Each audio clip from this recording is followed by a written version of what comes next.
हम देखेंगे ऋणात्मक आधार पर संख्याओं का संकेतन। किसके आधार पर? ऋणात्मक। अभी तक जो हमारे आधार थे वो क्या थे? धन। आधार माने देखिए, जैसे दो के घाते 5 हमने लिख दिया, ठीक है। तो इसमें ये 2 क्या है? आधार। क्या है? आधार। और ये क्या है? घात। तो अभी तक हम लोगों ने जितने सवाल किया था उसमें आधार क्या था? धन।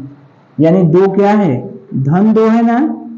धन 2 के घाते 5, यही इस तरह के हम लोग कर चुके हैं। लेकिन कहीं अगर ऋण 2 के घाते 5 हो तो इस तरह का अभी नहीं किया। यहां पर आधार क्या है? ऋण। यहां पर आधार क्या है? ऋण। तो इस तरह का हम लोग नहीं किए हैं। तो अब हम लोग वही करेंगे।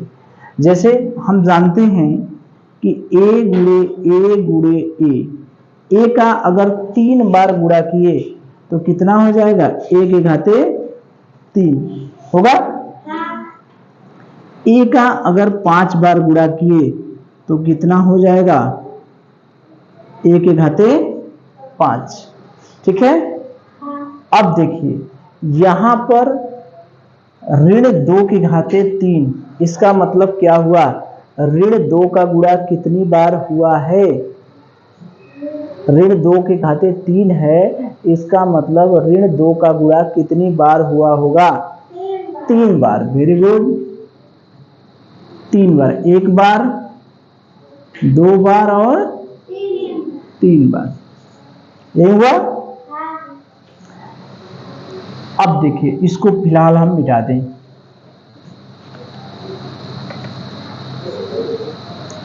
इसका क्या मतलब हुआ? ऋण 2 के घाते 3, इसका मतलब ऋण 2 का 3 बार गुणा हुआ है। अभी हम लोग जानते हैं कि हम लोग सीखे हैं कि ऋण का गुणा, याद करिए हमने कई बार बताया, ऋण का गुणा ऋण में करेंगे तो क्या होगा? धन। धन का गुणा धन में करेंगे तो वो क्या होगा? धन। दोनों एक जैसे रहेंगे। अगर हम गुणा करते हैं या भाग करते हैं तो आता है धन। तो भाग से हमें नहीं मतलब है, दोनों एक जैसे हैं, दोनों ऋण ऋण है, गुणा करेंगे तो क्या आएगा? धन। अगर एक धन है, एक ऋण है, या एक ऋण है, एक धन है, तो गुणा करेंगे तो क्या आएगा? ऋण। अगर दोनों समान चिन्ह है तो क्या आएगा? धन। और विपरीत चिन्ह है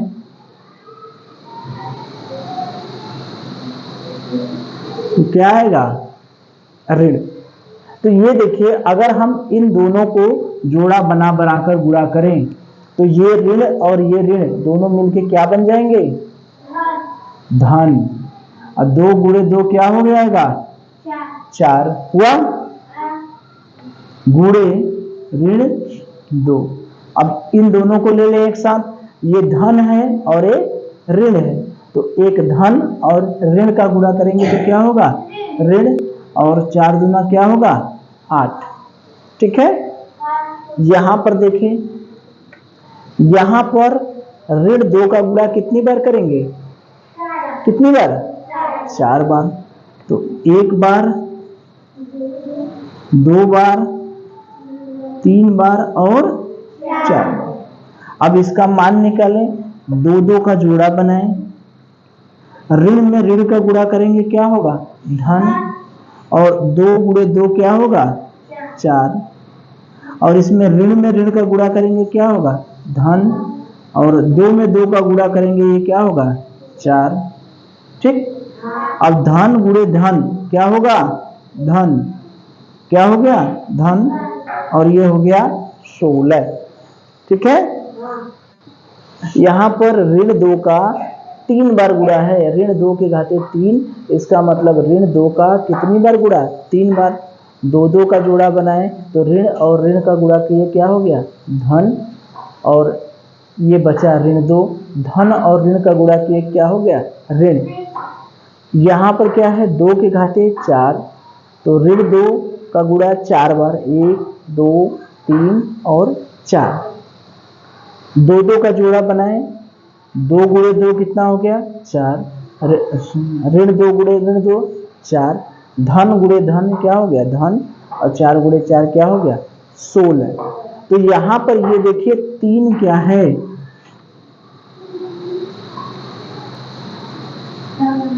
सम संख्या विषम संख्या। सम संख्या क्या होती है, सम संख्या माने जिसमें 2 से भाग चला जाए, जैसे 2 4 6 8 10, ये सब क्या हो गई सम संख्या। और ऐसी संख्या जिसमें 2 से भाग न जाए उसे कहते हैं विषम संख्या। जिसमें 2 से भाग न जाए उसे क्या कहेंगे विषम संख्या। विषम संख्या मतलब 1 3 5 7 9 11 इस तरह से, ठीक है। तो ये बताइए 2 के घाते 3 ये सम है, 3 सम है या विषम है, 3 कौन सी संख्या है, क्या है विषम, और 4 कौन सी संख्या है सम, ठीक है। तो कभी भी ऋण रहेगा, ऋण के घाते अगर सम संख्या है तो वो हमेशा धन बनेगा। ऋण के घात क्या है सम संख्या। सम संख्या का मतलब, सम संख्या का मतलब ऋण के घात 2 है तो क्या होगा धन, ऋण के घात 8 है तो क्या होगा धन। 2 क्या है सम, 8 क्या है सम। लेकिन अगर ऋण के घाते कोई विषम है तो क्या आएगा, क्या आएगा ऋण। ऋण के घाते अगर कोई विषम संख्या है तो क्या आएगा ऋण। जैसे ऋण के घाते हमने लिख दिया 3 तो क्या है उसका चिन्ह आएगा ऋण। ऋण के घाते 5 लिख दिया तो इसका क्या आएगा चिन्ह ऋण।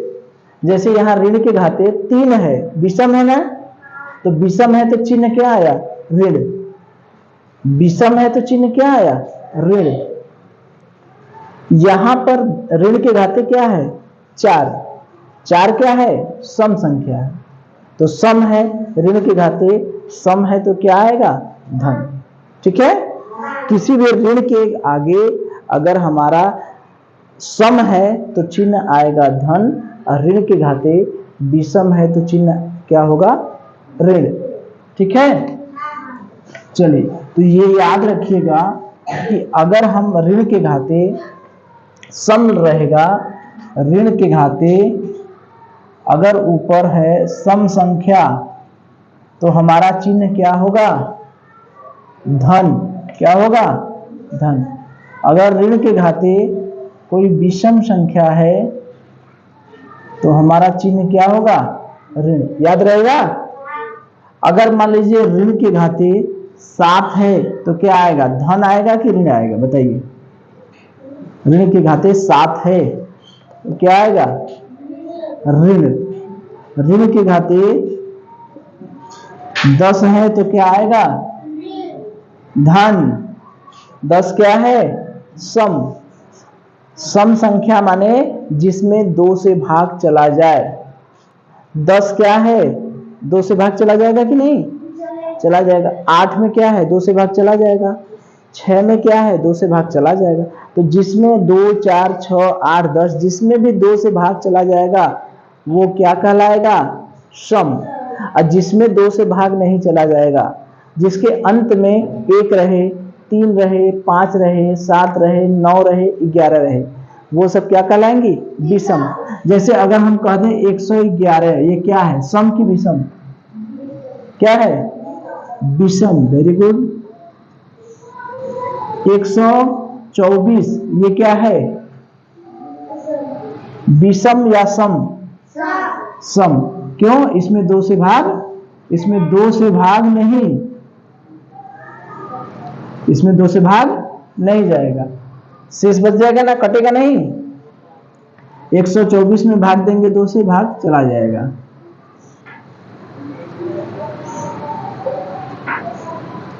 ठीक है। अरे 111 में जिसके भी अंत में 1 रहेगा, 3 रहेगा, 5 रहेगा, 7 रहेगा, 9 रहेगा, वो सभी क्या कहलाएंगी? विषम संख्या।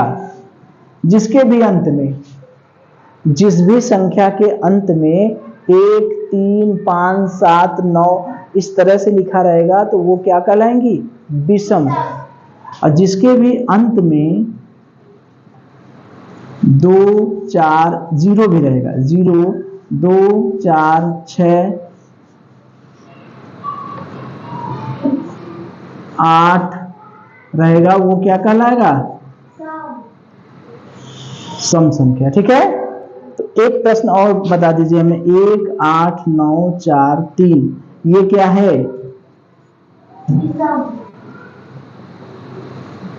ये क्या है? क्या है? सम की विषम? विषम। Very good. क्यों विषम है? क्योंकि इसके अंत में क्या है? 3। अंत में 3 है तो 2 से भाग जाएगा ही नहीं। और ये क्या है? सम संख्या। क्यों सम संख्या है?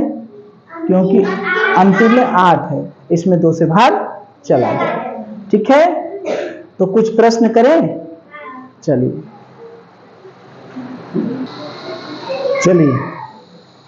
ठीक है। अब देखिए हमें क्या करना है। अच्छा, हम लोग एक के बारे में जानते हैं कि नहीं?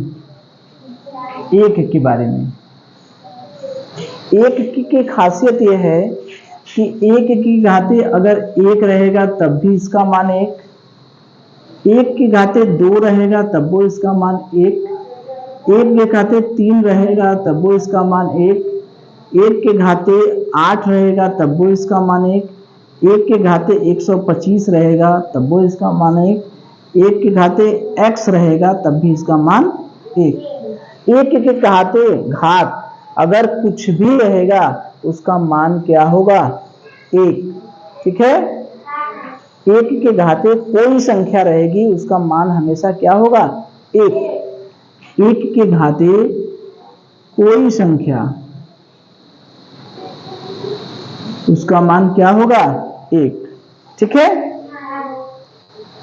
अब इसी जगह हम ऋण 1 की बात कर लें। ये तो हमने धन 1 का देखा। ठीक है। ऋण 1 करें। ऋण यहां पर धन की जगह क्या कर दें? ऋण। क्या कर दें? ऋण।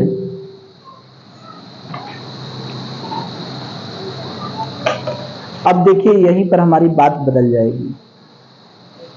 ऋण है यहां और यहां क्या है? 1। एक सम है कि विषम है? विषम है। तो विषम है तो ऋण के घाते अगर विषम रहेगा तो उसका मान क्या होगा? ऋण। अभी हमने सीखा है ऋण के घाते अगर विषम रहेगा तो उसका मान क्या होगा? उसका मान क्या होगा? ऋण। ऋण के घाते अगर सम रहेगा तो उसका मान क्या होगा? धन। तो ऋण के घाते 1 है तो उसका मान क्या हो गया? ऋण 1। ऋण के घाते 2, 2 क्या है? सम, तो इसका मान क्या हो जाएगा? धन। 3 क्या है? विषम, तो इसका मान क्या हो गया? ऋण। 8 क्या है? सम, तो इसका मान क्या हो जाएगा? धन। 125 क्या है? विषम, तो उसका मान क्या हो जाएगा? तो ऋण 1 के घाते अगर कोई भी संख्या रहती है, अगर वह सम है तो उसका मान धन होगा और विषम है तो उसका मान क्या होगा? ऋण। या हम सीधे ऐसे भी सूत्र लिख सकते हैं इसको कि अगर कहीं हमारा 1 है उसके ऊपर कोई भी संख्या है उसका मान 1 होगा। कब? 1 के घाते। लेकिन ऋण 1 के घाते अगर सम संख्या रहेगी तभी उसका मान धन 1 होगा। अगर ऋण 1 के घाते अगर कोई विषम संख्या है तो उसका मान क्या होगा? ऋण 1। ठीक है। ये याद रखिए ऋण 1 के घाते अगर कोई सम संख्या है तो उसका मान हमेशा क्या होगा? 1। ऋण 1 के घाते विषम संख्या है तो उसका मान क्या होगा? ऋण 1। अब वैसे 1 के घाते कोई संख्या रहेगी तो उसका मान क्या होगा? 1। अब यहां से देखिए 1 के घाते क्या है? 5। क्या है? 5, यानी ये है विषम। तो 1 के घाते विषम रहे चाहे सम रहे, सबका मान क्या होगा? 1 होगा ना। 7 रहेगा उसका मान क्या होगा? 1। अब देखिए ऐसे भी कर सकते हैं, ऐसे नहीं समझ में आ रहा है तो 1 का कितनी बार गुणा करेंगे? कितनी बार गुणा करेंगे बताइए? 1 के घाते 5 है, इसका मतलब 1 का गुणा कितनी बार करेंगे? कितनी बार करेंगे? 5 बार। तो 1 2 2 2 का जोड़ा बनाए 1 गुणे 1 गुणे 1, फिर 2 2 का जोड़ा बनाए 1 गुणे 1, कितना आ गया? 1। वही चीज आया ना। तो हम डायरेक्ट भी कर सकते हैं कि 1 के घाते अगर 5 है तो उसका मान क्या हो गया? 1। 1 के घाते 7 है तो उसका मान क्या हो गया? 1। क्यों? 1 के घाते कोई भी संख्या रहेगी उसका मान सदैव क्या होगा? 1। अभी हमने देखा है। अब ऋण 1 के घाते 4 है। अब ऋण के घाते अगर सम है तो उसका मान क्या होगा? धन। धन होगा। ऋण के घाते अगर सम है तो उसका मान क्या होगा? धन। ऋण के घाते सम है तो उसका मान क्या होगा? धन। और 1 के घाते 4 उसका मान क्या हो गया? 1। ठीक है। वैसे भी हम कर सकते हैं ऋण 1 गुणे ऋण 1 गुणे ऋण 1 गुणे ऋण 1, ये तो 1 गुणे 1 क्या हो गया? 1 बराबर क्या हो गया? 1। ऐसे या हम डायरेक्ट कर लें कि ऋण के घाते सम संख्या है, इसका मतलब उसका मान हो गया धन, और यहाँ पर 1 के घाते 4 हो गया, उसका मान क्या हो गया? 1। ऋण 1 के घाते 5, ऋण 1 के घाते विषम संख्या है, ऋण 1 के घाते विषम संख्या है, उसका मान क्या होगा? ऋण 1। क्या होगा? ऋण 1। ऋण 1 के घाते सम संख्या है, उसका मान क्या होगा? धन 1। ऋण 1 के घाते सम संख्या 4 क्या है? सम, तो उसका मान क्या होगा? धन 1। ये इतना तो हो गया, इतना में तो कोई दिक्कत नहीं है ना। अब देखिए ऋण 5 के घाते 4, इसका मान क्या होगा? अब इसको तो करना पड़ेगा। ऋण 5 का गुणा कितनी बार करेंगे? 4 बार। 2 3 और 4। ऋण 5 के घाते 4, इसका मतलब ऋण 5 का गुणा कितनी बार? 4 बार। 2 2 का जोड़ा बना ले। 5 गुणे 5 क्या करेंगे? क्या होगा? 25। ऋण में ऋण का गुणा करेंगे क्या होगा? धन। गुणे 5 में 5 का गुणा करेंगे 25। ठीक है। तो 25 25 हम क्या हुआ? 25 में 25 का गुणा करेंगे, धन में धन का गुणा, तो 25 में 25 का गुणा करते हैं तो होता है 625। 5 25 25 की 5 625 होता है, 25 का स्क्वायर। और 5 दूनी 10 दू 12, 5 दूनी 10 दू 12, 5 दूनी 10 की 0 और 2 दूनी 4 1 5, तो कितना हो गया? 625। ठीक है। तो ये क्या हो गया? 625। तो ये 5 के घाते 4 का मान अगर पूछेगा कि 5 के घाते 4 का मान कितना हुआ तो क्या कहेंगे? 625। ठीक है। अब 10 के घाते 3, ऋण 10 के घाते 3। अब ऋण 10 का गुणा कितनी बार करेंगे? कितनी बार करेंगे? 3 बार। तो 2 2 का जोड़ा बनाए, 10 में 10 का गुणा करेंगे क्या होगा? 10 गुणे 10 कितना हुआ? 100। और ऋण मिलके क्या हो गया? धन। अब ये देखिए ये क्या हो गया? ऋण 10। ठीक है। तो 10 दहा में क्या हुआ? 100। 100 में 10 का गुणा करेंगे क्या होगा? 2 शून्य है तो ये कितना हो गया? 3 शून्य। और धन में ऋण का गुणा करेंगे क्या होगा? ऋण। ठीक है। तो इस तरह से हमने ऋण के यानी ऋण जो संख्याएं हैं उसके घात है उसका भी मान निकाल लिया। अच्छा, अगर आपसे पूछा जाए कि ऋण 5 के घाते 4, इसमें आधार कितना है और घात कितना है, तो घात तो बता देंगे कितना है, घात कितना है 4 और आधार कितना है ऋण 5। यहाँ पर क्या है ऋण 5, कितना है ऋण 5। ऋण 10 के घाते 3 में इसमें आधार कितना है और घात कितना है, बताइए।